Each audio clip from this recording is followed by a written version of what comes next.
Okay, everyone, we are back for my next Oscar nomination predictions, round 2, I would say, for the month of September 2024 for the 2025 Academy Awards.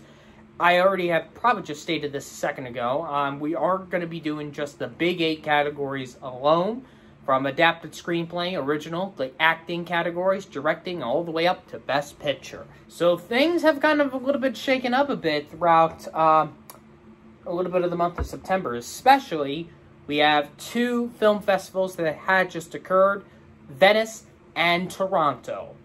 At the Venice International Film Festival, the Golden Lion winner was Pedro Almodovar's The Room Next Door, his first English motion picture with Tilda Swinton and Julianne Moore. Now, I've seen that some people are not sure if it's going to be an Oscar player.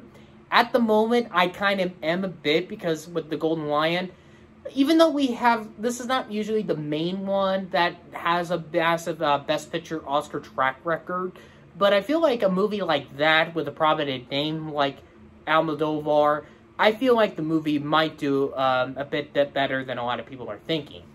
And at Toronto, a lot of people were expecting like some of the Cannes movies or Venice movies to perform well, and some people were thinking maybe Saturday Night or The Wild Robot to take the People's Choice Award, or even the other 2 movies, but nope. Like American Fiction, we have an unexpected win, and that is the Stephen King adaptation of The Life of Chuck by horror filmmaker Mike Flanagan. Yes, the man who made Dr. Sleep made this interesting film and won the People's Choice Award. So that is a movie just now enters into the Oscar race. And if you're wondering, the runners-up in second place was Emilia Perez, the Netflix French movie from Jacques Audiard that premiered in Cannes. And the third place, or second place runner-up as many people call it, the Palme d'Or winner, Anora, from Sean Baker. That's the second big, major good sign for not just Anora, but also a good thing for Emilia Perez. Now, as of this recording, September 21st, the New York Film Festival has not started yet. That will be beginning on September 27th. No, not September 27th. Yeah, it is, September 27th. I'm sorry, I don't know what I just said there. So, and the big movie that will be premiering is Blitz, Steve McQueen's movie, as the closing film. So that's one of the fewest movies we're not really sure if that movie is going to be in consideration. It is also going to be the opening film at the BFI London Film Festival with Pharrell Williams' Lego animated film Piece by Piece as the closing movie. Even though those 2 festivals don't have big major prizes. Now, there also have been a couple of movies that have been released. Beetlejuice, His 3 Daughters, the remake of Speak No Evil, the Transformers 1, and soon The Wild Robot, Saturday Night, and Megalopolis. No one's going to talk about that film in particular. We'll see how bomb that movie's going to be, but that's basically it. But we also, in terms of the main status, like the Best Picture candidacy, but we are now also starting to see, throughout most of this month, submissions for the International Feature category. And some of them have been submitted. I am only going to mention the ones that have notable directors' names. Starting with Senegal's Mikey Diop, who did Atlantics, which was almost close getting the international nomination back in 2019, and was one of the original Netflix films announced for the Criterion Collection for Blu-ray. We haven't heard anything from that film since for that collection, but her new film, Dahomey, has been submitted by Senegal. Maita Alberti, who is the documentary filmmaker of The Mole Agent of the Eternal Memory, has her narrative feature In Her Place Me in Chile submission. But the problem is, it's a Netflix, and you know which Netflix movie they're going to do it. And speaking of Netflix, yes, instead of messing up last time, although I would kind of disagree with people because I thought Anatomy of Fall definitely made not sense to get submitted because there's way too much English in the movie, so I would have ruled it ineligible. Emilia Perez has been submitted by France. in the CAD for the international category, which is most likely our winner. Speaking of documentaries a bit earlier, like Michael Alberti, Ritti Pon, who did the documentary The Missing Picture for Cambodia, which was nominated back in 2013, his narrative feature, Meet the Pol Pot, has also been Cambodia's submission. Germany has submitted The Secret of the Sacred Fig, the Iran movie from the filmmaker that escaped his own country. And we know for a fact that country was not going to submit the film. Germany has done it instead. And although this was submitted back in August, the Irish movie Kneecap has been Ireland's submission, which is probably Sony Pictures Classic's second big candidate behind The Room Next Door. Now, as of this recording, India has not submitted their film yet. It is a possibility they might submit it All We Imagine As Light, but I also heard France had this option to submit that film, but if that film is submitted by India, that is definitely a good sign. If not, then what's going to happen to that film? Because that was a big movie that went big when it went out of Cannes.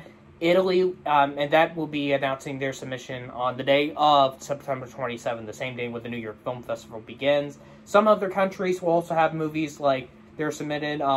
Italy is still choosing theirs, and Mexico's as well. So I'll probably give update status for the submissions for that category by the time we get to the next month. But it looks like, okay, all the submissions are due October 2nd. So basically, they got until, not the Wednesday, the 25th, but Wednesday the 2nd. So that's when the deadline for the submissions for the international categories ends. So, and also, by the way, Flow, the animated film, that has no dialogue, is a Lativa submission, although I don't understand. I'm questioning if no dialogue films are eligible or not.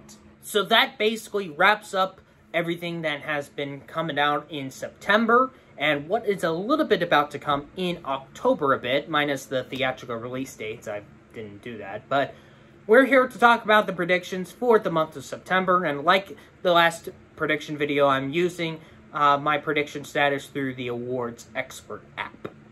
So for adapted screenplay, I have Conclave, Dune Part 2, The Life of Chuck, The Room Next Door, and Sing Sing.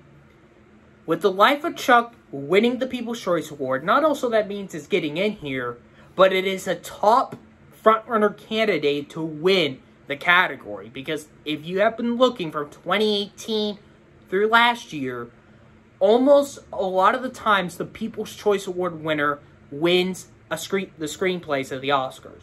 Of course, it happened with Green Book, it happened with Jojo Rabbit, it happened with Belfast, and it just happened with American Fiction.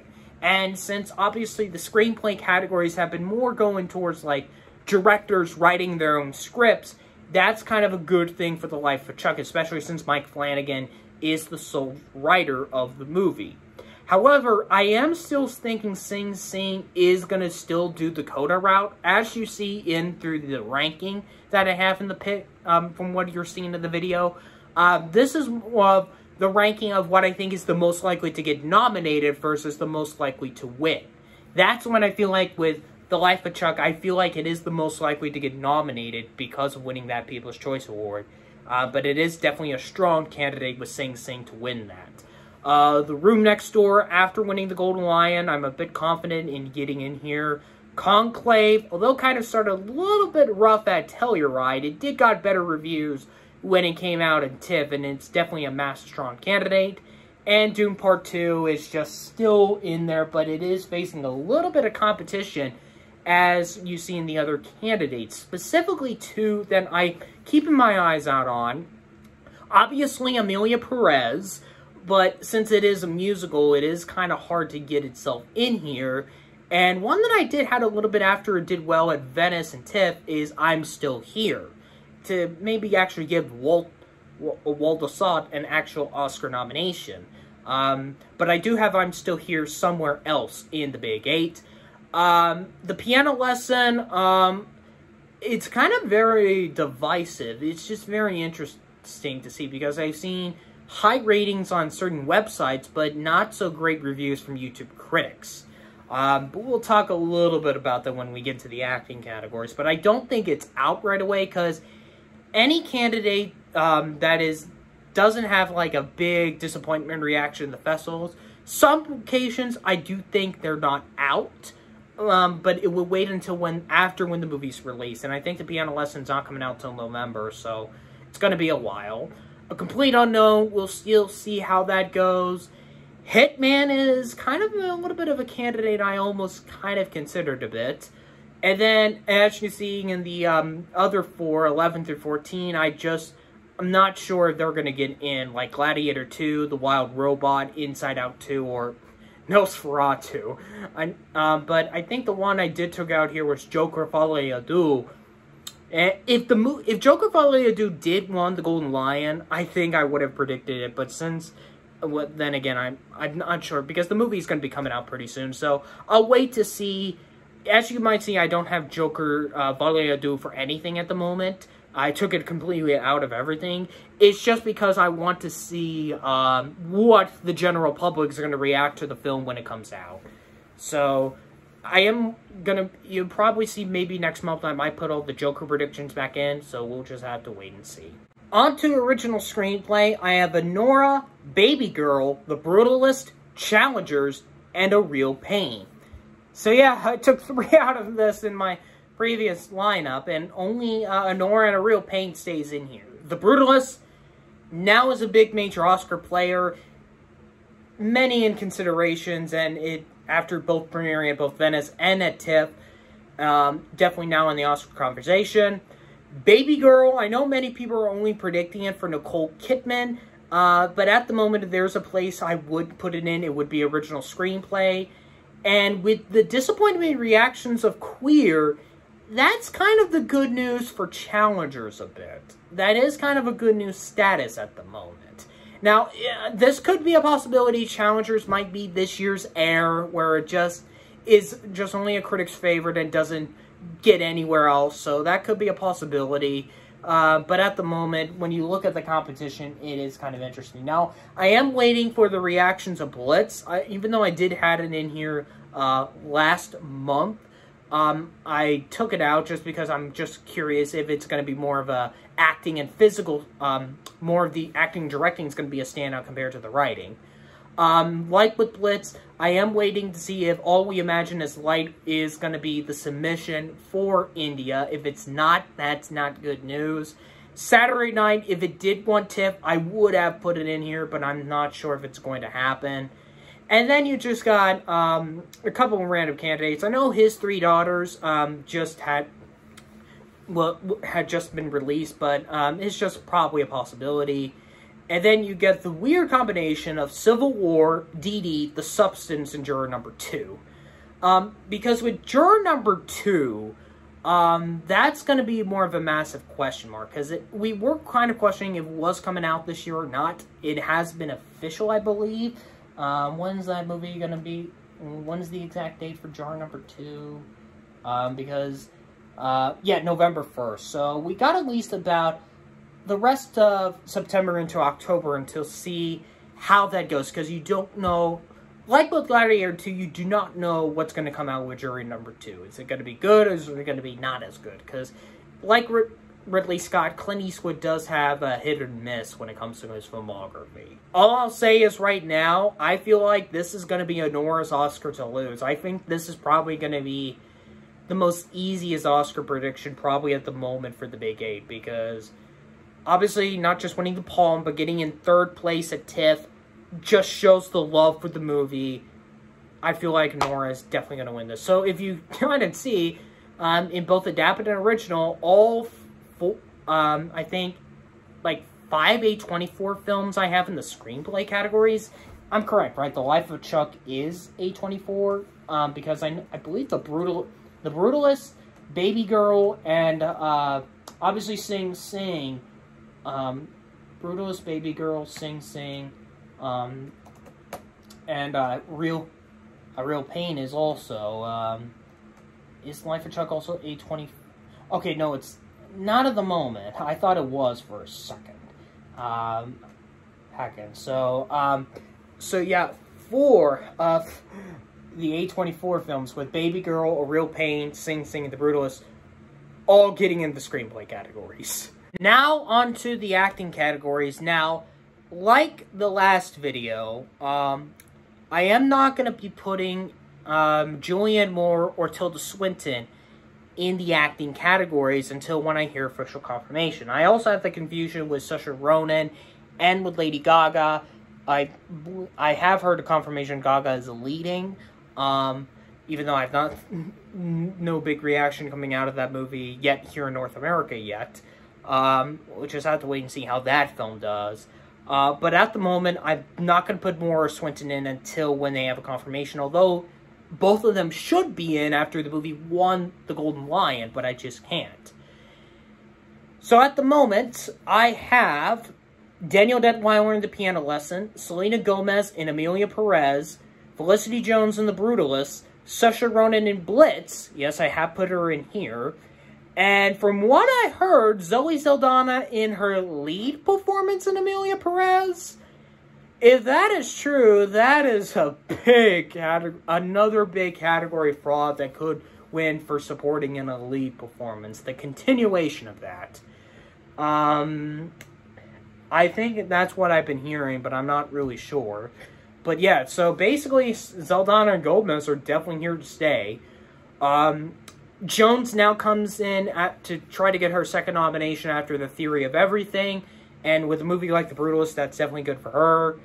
I feel like based on the story synopsis of Blitz, is focusing more on the kid than instead of the mother. So I do think Ronan's going to go on here for supporting for Blitz, because I have her going in for another category, for another film, in leading. You might know what it is. Now, when it comes to The Piano Lesson, if there is one thing that many people said when they saw it either at Telluride or at TIFF, the big one they all mentioned was Daniel Detweiler.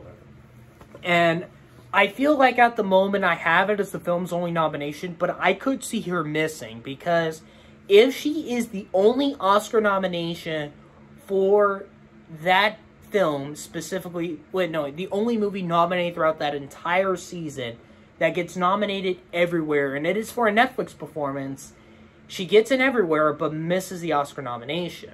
We saw this with Ruth Negga in Loving, or even with somebody other like Timothée Chalamet in Beautiful Boy. And it almost happened with Jodie Foster for Nyad. It's just the difference is she got in everywhere except for BAFTA. She managed to even get the Oscar nomination. Detweiler could be that one where I could see her getting in at everywhere except for BAFTA, even though I have heard they're changing the voting system again. But I feel like that Till snub is probably the big reason, and since it is a performance in an August Wilson adaptation of an August Wilson movie, specifically based on one of his plays, I feel like I'm confident, but I'm a little bit skeptical she might be the least likely.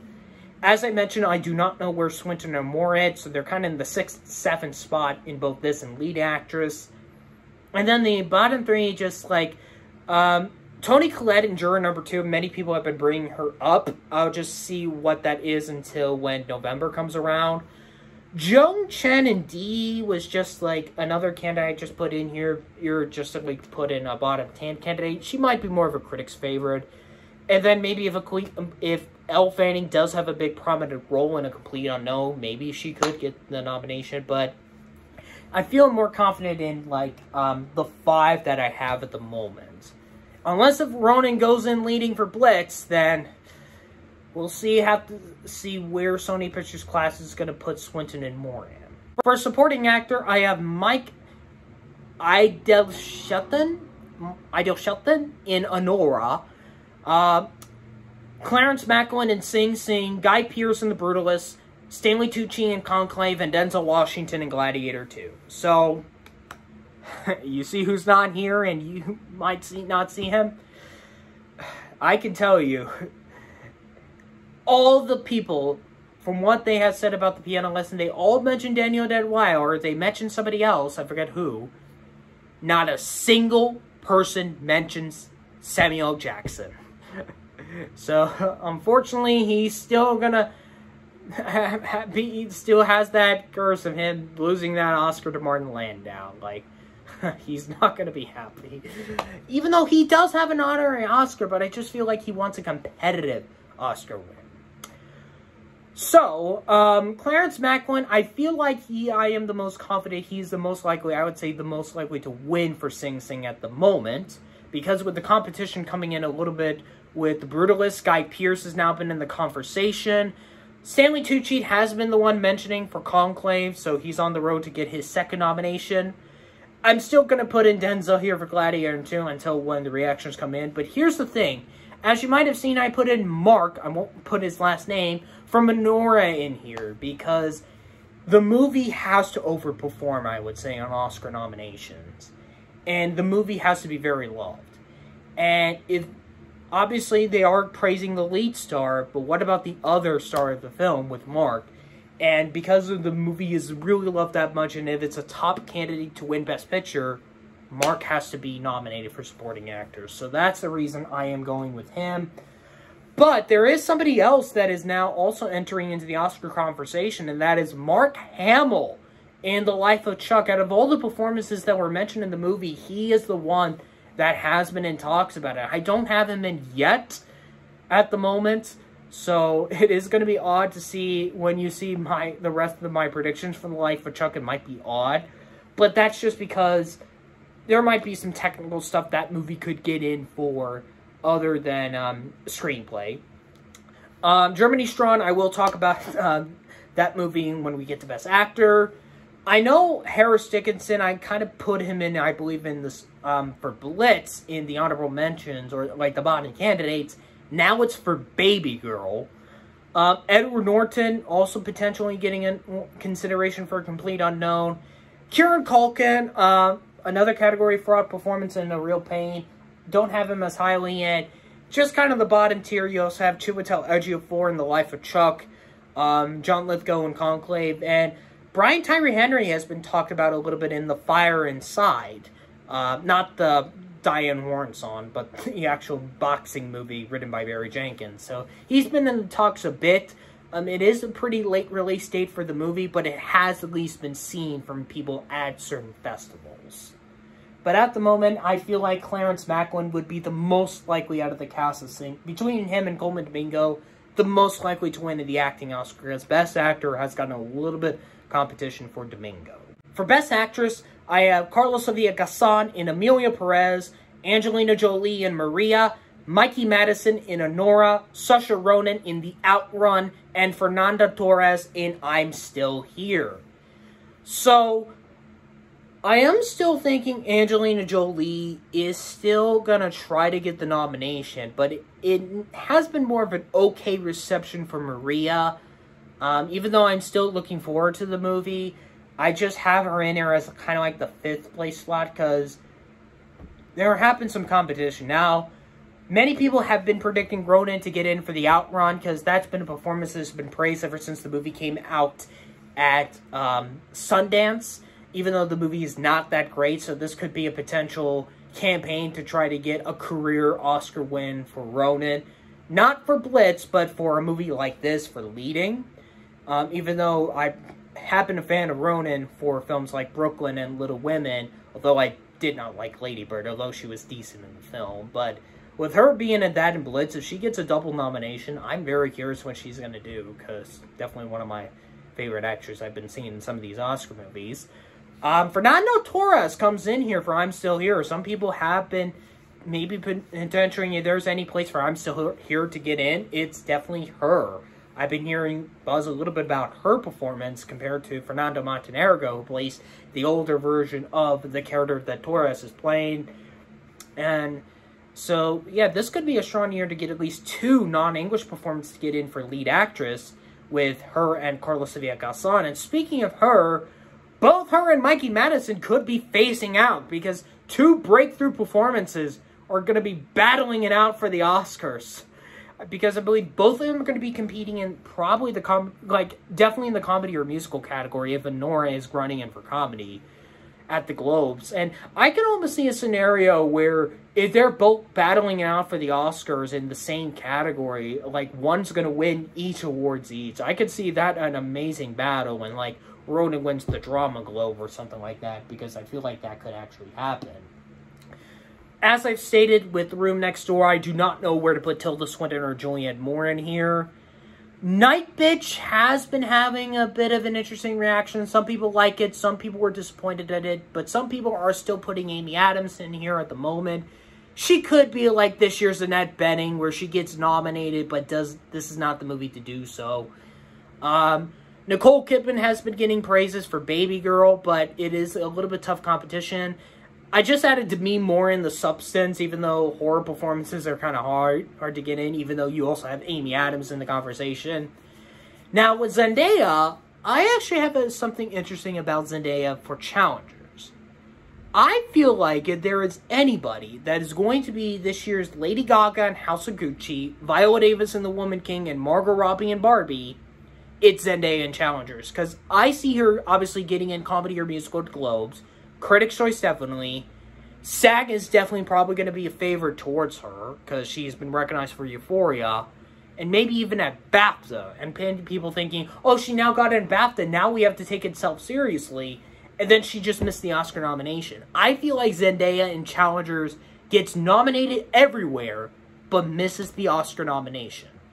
And that's probably going to be like the big headlines, like, Zendaya snubbed at the Oscars. Or like, Zendaya and Timothée Chalamet snub at the Oscars. Although, I do have Chalamet when we get to that category. But that's the scenario. But at the moment, it's the battle between the breakthrough performances. For Best Actor, I have Adrian Brody in The Brutalist, Timothée Chalamet in A Complete Unknown, Coleman Domingo in Sing Sing, Ray Fiennes in Conclave, and Sebastian Stan in The Apprentice.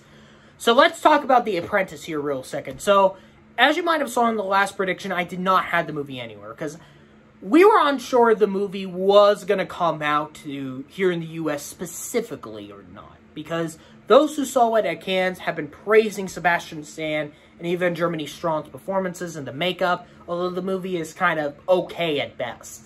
But of course, there has been controversies, obviously from I can't believe I'm saying this, from Trump and his entire team potentially trying to, suing the film specifically, even though they have not seen it, or trying to ban this movie here in the United States, even though this movie is specifically taking place for Donald Trump during the 1980s, from what I hear throughout what the movie is basically about.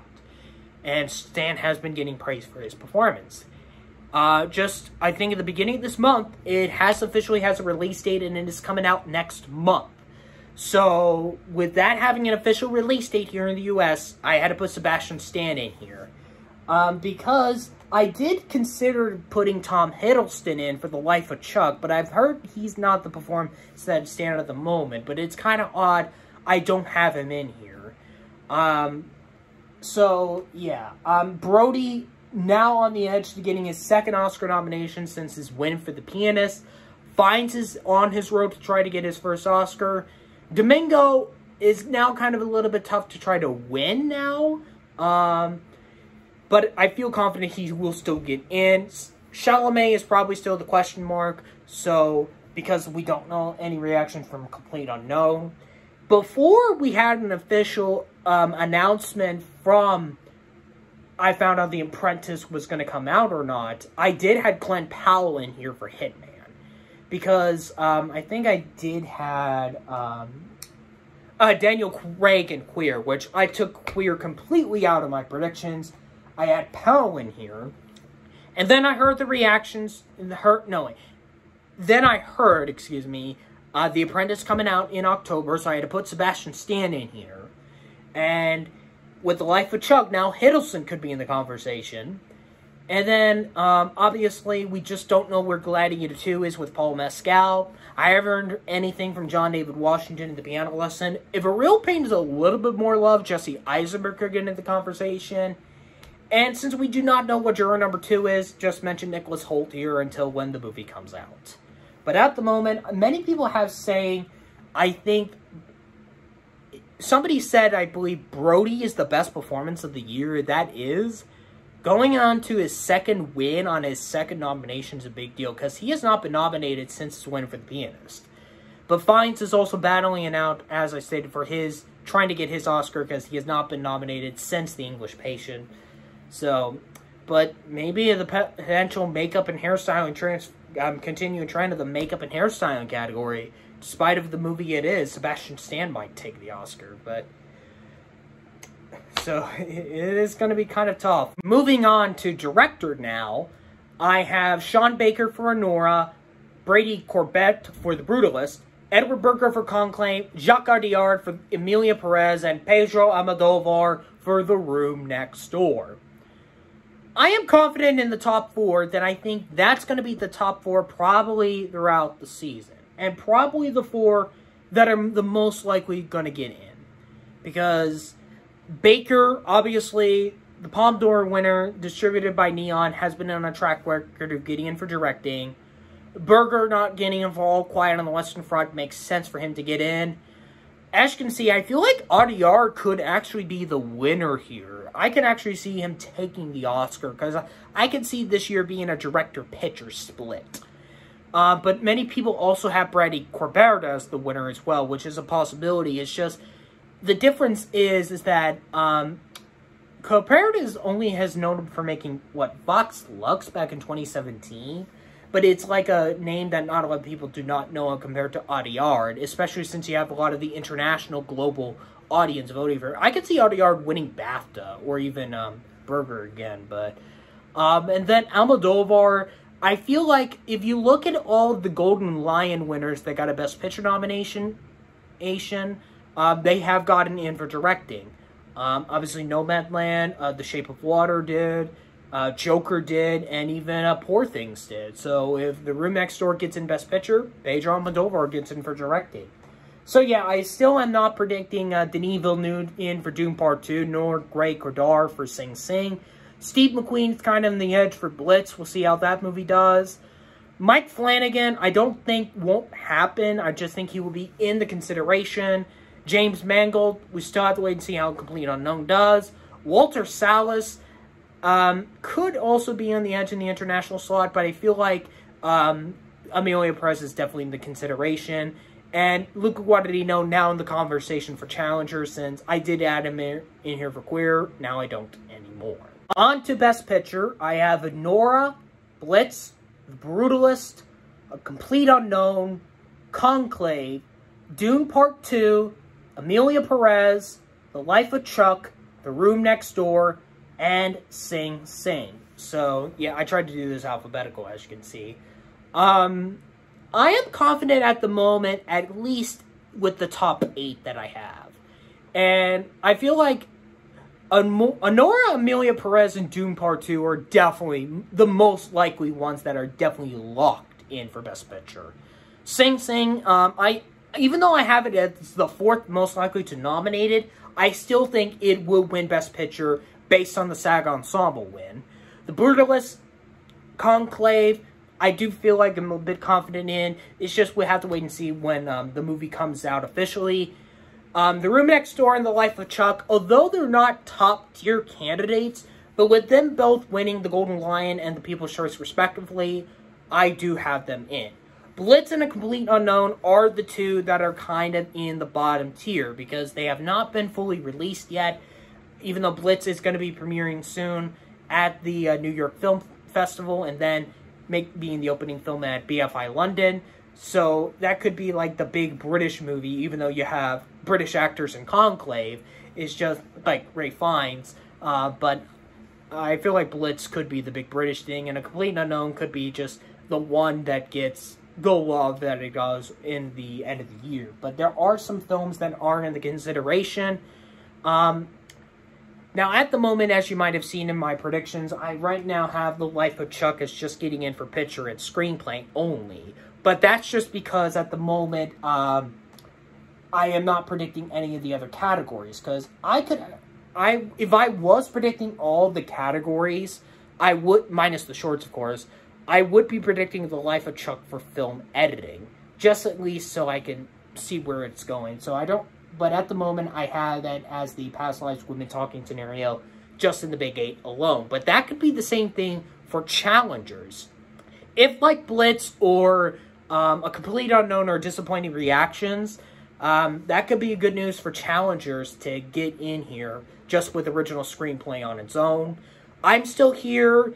Maybe a potential another non-English film to get in here along with Emilia Perez. I still have a little bit of questionable in the piano lesson. I just will see how more reactions come out. Baby Girl and A Real Pain.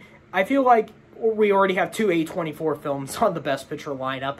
If they go 4, that would be insane. But I just have the other two in the lesser consideration. We're also still waiting on how Gladiator 2 does.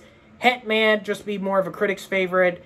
As I've just mentioned, All We Imagine as Light is still the submission for India, specifically. That's interesting. I'll have to fix something here because I do have The Wild Robot in here as well, along with Inside Out 2 and Nosferatu. I'm a little bit doubtful in the bottom 3. It's just right now my pick I just only have The Wild Robot not in there. I think I might have accidentally deleted that. So it would be in between All We Imagine as Light and Inside Out 2. So if The Wild Robot did win the People's Choice, that would have been awesome to get a Best Picture nomination. But if my assumption is correct, if Janet Yang, the Academy president, hates animation, something's up. But that's just the thing. It's just Nosferatu is just a massive wild card. And with that wraps up my Oscar predictions for the month of September. If you want to follow my prediction journey, follow me on the Awards Expert app at Bri Crowell. Or if you want to continue to see how it goes monthly, you can subscribe to the channel, but still subscribe anyway for this channel. And anyways, I don't know why I said anyways twice. So things are going to get a little bit spooky once the month of October comes and more reactions coming out for the New York and London film festivals. But what other movies will be coming into the Best Picture race? We'll have to wait and see.